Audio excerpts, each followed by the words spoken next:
How you doing, everybody? My name is Javier Mackey. You're with looking over strange terrain, and I'm a retired Special Forces Green Beret. I joined the Army in 1998. Went to basic training at Fort Jackson. From Fort Jackson, I went to my advanced individual training over at um, Fort Gordon. I was there for roughly about 9 months, depending on what time frame I remember. It was like 9 months, 9 to 10 months. There, I was trained as a satellite systems communi- a satellite communication systems specialist. Did that for so upon completion there. Once I graduated my advanced individual training, went straight to Fort Campbell. That was my first assignment, home of the 101st Airborne Division Air Assault, with orders to go to jump school. I was told over at when I was at Fort Gordon that once I got to Fort Campbell, that because I was going to an air assault unit, they'll send me to air assault school or airborne school once I completed air assault school. So I just, as a young private, pack up my stuff. And I ended up not being the case, but packed up my gear, flew to Fort Campbell, got there, reported, and once I reported, they were like, "WTF? What is this private doing here, and why isn't he at airborne school?" Well, the way the Army works is once you complete basic training, and if you have airborne in your contract, what happens next is you go to airborne school. And upon completion of airborne school, you get your assignment to where you're going to go. Well, I kind of gamed it a little bit. I knew this. I played dumb when I got my orders at Fort Gordon. I didn't say anything about it. Why? Because I wanted air assault school as well on top of air assault or airborne school. So I go to air assault school, completed, had a great time. It was one of those instances where I felt like, well, yeah, this is why I joined the Army. And then I go to airborne school, and about this time, I am married. I had gone to Fort Campbell, been there for a few months, met my wife, got married, and now we're living in an apartment. I kiss her goodbye, go to airborne school for a month, and that's how our marriage started. I completed airborne school, came back to Fort Campbell with orders to go to Fort Bragg. Now, originally I had orders to go to Germany, but those got canceled. Then they were like, "Hey, we're going to send you to Korea." But then I had airborne, and they were like, "No, we're going to send you to Bragg. That's where they need you." So, pack up my pregnant wife. We hop in our cars and we drive to Fort Bragg, North Carolina. And this is where we spend the next 16 years of our lives together, raising our children, buying homes. And this is this very same place where my career took a trajectory that I can only that I only read about in books. So this is around 2000, the year 2000. Y2K is kicked off. We got all these crazy things going on in the world, and it was 2001. So I really enjoyed the 82nd. First, let's just talk about the 82nd. 82nd Airborne, like the 101st, is one of the divisions in the 18th Airborne Corps. One of many divisions in the 18th Airborne Corps that are ready deployable at any given time within 18 hours. So, that being said, there's a lot of Kool-Aid being drank in the 82nd during this time period. That we are America's shock troops, that we are the ones that are going to go out and punch the enemy in the face the moment something bad happens in the world. And I was totally on board with that. As a young private doing communications in an airborne unit, I thought I was pretty unstoppable, and I thought I was in a pretty elite unit. Now, don't get me wrong, the 82nd Airborne is pretty badass, but I really enjoyed the 101st. And to be honest, if I had to compare the two, 101st is better. But that's besides the point. So I'm in the 82nd for about I don't know, 16 months when 9/11 happens.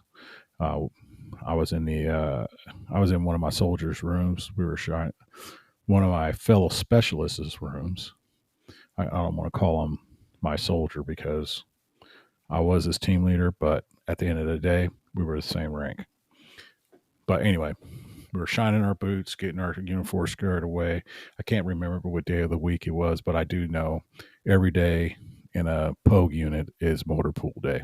So I was going to go. We were just getting ready to get our uniform squared away for our in ranks inspection, and then we were off to the motor pool for the rest of the day, getting our uniforms all messed up for no reason whatsoever. But anyway, while we're sitting there shining our boots and jaw jacking, we were watching Fox News, and that's when we noticed the first plane hit. And well, the plane already hit, and they were just broadcasting that a plane has struck the World Trade Center. Well, as we're sitting there watching it, in my mind, Y2K, which was a computer glitch that would have reset the world if on the year 2000, because for whatever reason, when they designed computers, they only designed them to go up to the year 2000. We didn't know what was going to happen after that. And so Y2K was the result of mishaps due to this computer programming.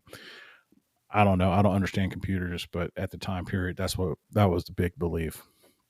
So here it is in 2001. I'm thinking, well, Y2K is just a little, a day late and a dollar short.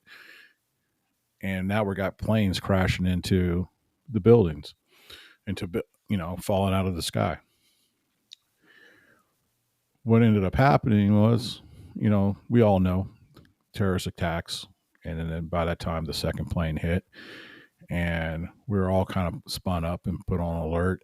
And we were pretty much locked down. We were on that 18-hour deployment cycle where we just have to be ready at a moment's notice to be able to deploy anywhere in the world in 18 hours.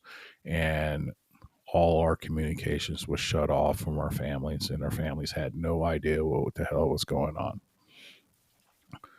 Fast forward, we survived. We survived. We ended up not going anywhere. And so, that being said, we were packing up our stuff at the motor pool, and this is like a day or two later after the events of 9/11 happened. And just to paint a picture, not a plane in the sky was flying. There was no helicopters flying around Fort Bragg. There were no airplanes taking off out of Pope Army Airfield. Some property, Air Force property that was co-located on Fort Bragg. Nothing. Only birds and blue skies and a few scattered clouds and rain. And we were in a motor pool, and we were putting away our gear, and we were just giving our orders to stand down, and we were just going to go home and spend the rest of the weekend with our families when we heard the C-17s out at Pope Army Airfield spin up and take off. My platoon, I was standing next to my platoon sergeant at the time, and I looked at him. I said, who do you suppose is on that airplane right now? And he was like, maybe some Special Forces guys, some Task Force Delta guys, who knows?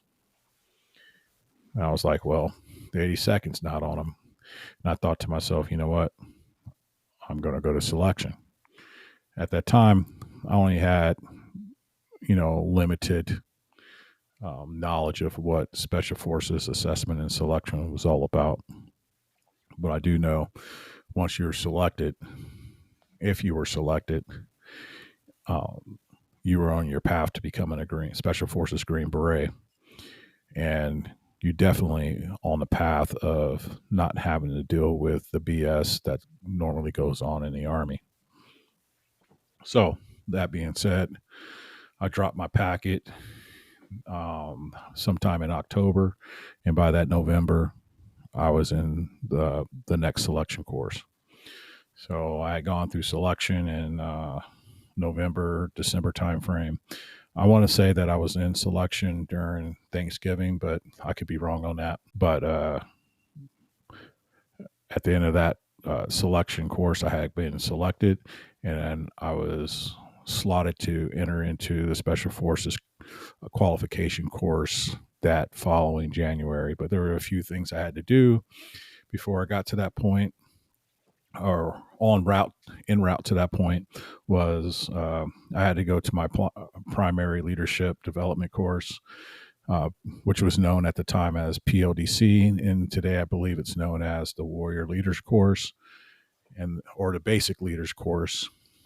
And then you have your other NCO Academy schools that we had to knock out before we actually started the actual Q course. But at the time, the Q course for me was small unit tactics, MOS,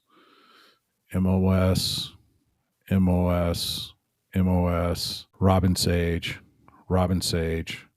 language school, and SEER school.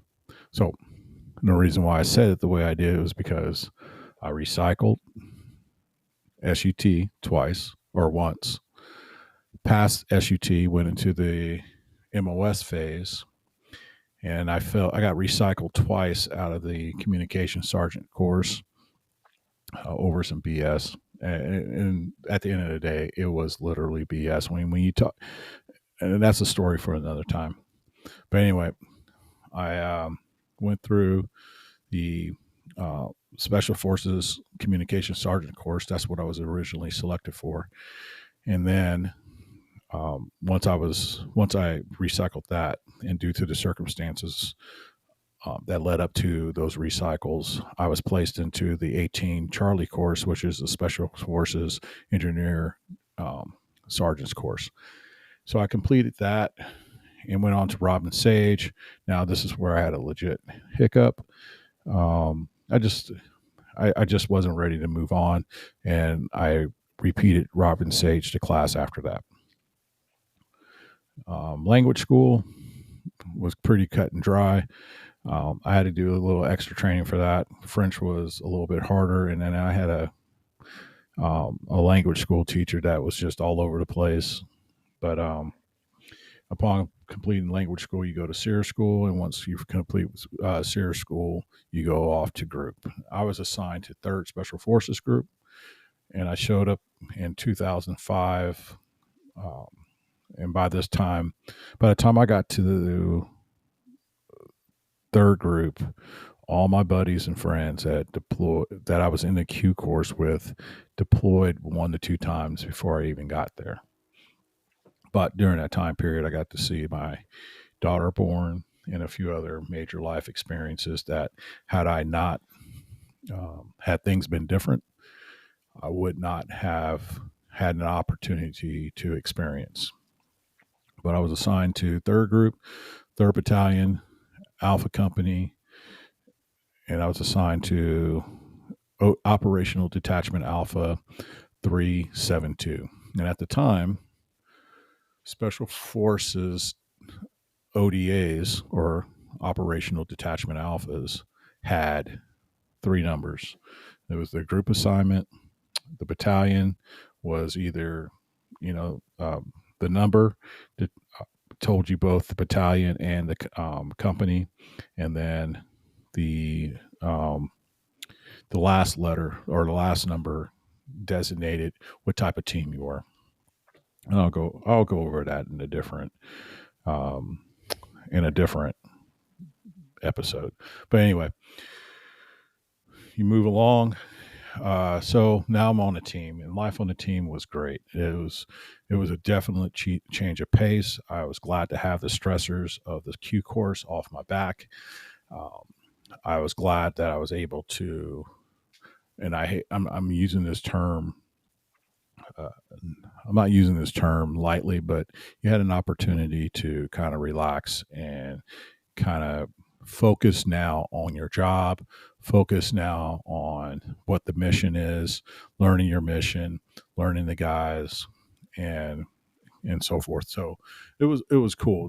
This was the best, one of the funnest parts of my career, because I was able to rebrand myself from the Q course, because I kind of went, because of the recycles. I admit there was some, my confidence was shot, but I hung in there. And by the time I got into Robin Sage, and with all the setbacks I had I knew there was a reason for it all, but it hadn't presented itself just yet. And I'll get to more of that later, and possibly in a different episode. But anyway, so with all those setbacks, I got to the team really. I had more confidence on the team than I think I would have had if I had just gone straight through. Because I knew I had gone to the team with a little extra training in each of the phases, but I knew my job. I knew what the mission of Special Forces was, and now there was other things I needed to focus on, um, that I didn't have to play catch up on had I not gotten recycled those few times. So I got to the team, and at the time, so Special Forces ODA is made up of 12 guys. You have a captain, you have a team sergeant who's a master sergeant, you have a warrant officer, and you have a fox. Those are the three single MOSs that pretty much run the team. The rest of the guys are filler. We're all filler, but we're really good at what we do. And when I say filler, I don't say it lightly. So you have 2 weapon sergeants, 2 engineer sergeants, 2 communication sergeants, and 2 medical sergeants, or medics. And we all have our MOS functions, and we also have some administrative functions. For instance, all the weapon sergeants are part of mission. They help develop mission planning, and the other aspect they run is training. They run and facilitate and plan training. And when I say training, that's coordinating use of ranges, coordinating issue of ammo, drawing weapons from the weapons locker, along with ordering parts for those weapons. And then you have the Charlie, the 18 Charlie, the engineer sergeant. He's kind of like the bitch of the team. His job is all of the logistics. And at the end of the day, the 18 Charlie, yeah, they make things go boom. But at the end of the day, all we are is just a glorified supply sergeant. But it's a fun job. I had a great time doing it. And if I had any other job, I probably would have lost my place on the team, because I would have been so bored. But I would say that Charlie is probably the most utilized person on the team outside of the those in leadership. The next, you have the 18 Delta, the medical sergeants. Uh, these guys can be really busy when they're not doing team stuff. They're working on their certifications and staying on top of that. Excuse me. And but their big job is awards and administrative processing, administrative data. That's the big, outside of medicine. They're like the team secretary, so to speak, but not really. And then you have your 18 echoes. Your 18 echoes are your communication sergeants. Everybody, once they're primarily responsible for communications, they're good at what they do, and they end up getting a bunch of other stuff piled on them, like being, they might go to joint fires joint fire school, or they might even end up getting an opportunity to go to a joint terminal control attack controller course to get to become a JTAC. And there's a bunch of other schools they have an opportunity to do that deals with networking and hacking or in cybersecurity, things of that nature. Then you have your going into the leadership realm. You have your starting off, you have your 18 Fox, he's your intelligence sergeant. And then, he's his big thing is helping paint the picture of what the battle space looks like, who are the major players, how they, what their influences are, both internally and externally. And then you have the warrant officer, and his job is he is the technical expert in all things dealing with special operations. I'm just going to leave it at that. At the end of the day, we really don't know what warrants do, and I don't know what our warrants did other than look cool. But then you have your team sergeant. He manages all the personalities on the team. He is overall in charge of the team. And then you have the captain, who is summer help. I mean, he's going to be there for 2 years and he's going to leave. And guess what? The rest of us are going to be on the team partying hard. But anyway, so that's your operational detachment alpha. I got sent to my team. And then during that first year, I was in school after school after school. And if I wasn't in school, I was in the gym. And if I wasn't in the gym, I was in the team room doing my job. And I was busy. Let me put it to you this way. I can probably count on one hand the number of times I visited the motor pool in SF. And when I was in the regular Army, that was my place of duty almost every day, only because that's where all our communication equipment was stored. That being said, I probably I'm pretty sure I can bet that I can count on one hand the number of times I visited a motor pool for motor pool stuff as a Green Beret. Enough of that. So, my third group was kind of in a special situation. Now, third group area specialties is supposed to be Africa. My battalion was more of East Africa. All right, so my particular area specialties was supposed to be East Africa, but we spent let me put it, long story short, I never been to Africa. I was supposed to go, but we never went. So that being said, I spent the entirety of my deployments in Central Asia, that being Afghanistan, Kyrgyzstan, and Tajikistan, but mostly in Afghanistan. I did do one deployment in Jordan for a few months, but that's about it. That's about the extent of it. I'm here to say that I got to during my operational time, which was between 2005 and 2015, I deployed 9 to 10 times to either Afghanistan, Kyrgyzstan, or Tajikistan. I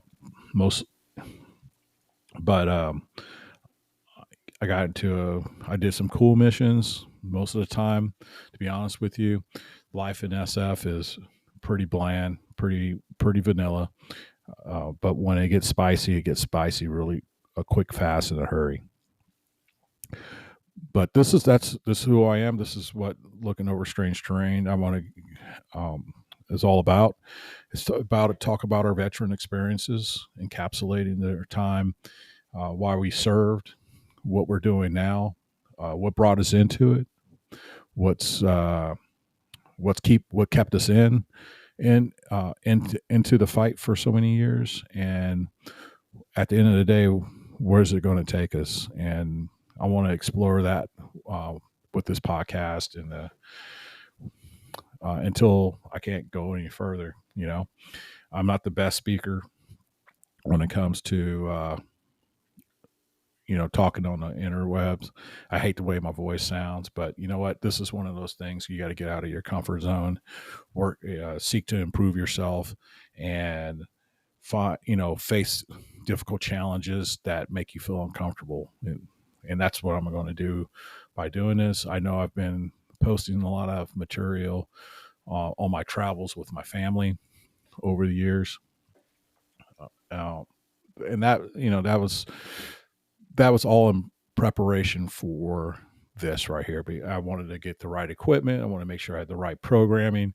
I want to make sure I had everything set up so that when we enter in 2025, I can start off with guests coming on, and we can start talking about our deployments, our life in the military, leadership challenges, fun times, cool stories, cool missions, and the like. So smash that like button. Keep coming back for more. Also subscribe and share this with your friends. You can find me on X under Looking Over, and then I'm on Facebook as Javier Mackey. I just pretty much post pictures of me and my family on there, and I'm on Instagram at Looking Over Strange Terrain. So there you have it, and that's all I have until next time, which will probably be today or tomorrow or whenever. I'm going to be posting. We're going to be talking about preparation for Special Forces assessment and selection and mindset on that. All right. Well, thanks for watching. I'll talk to you later. Bye.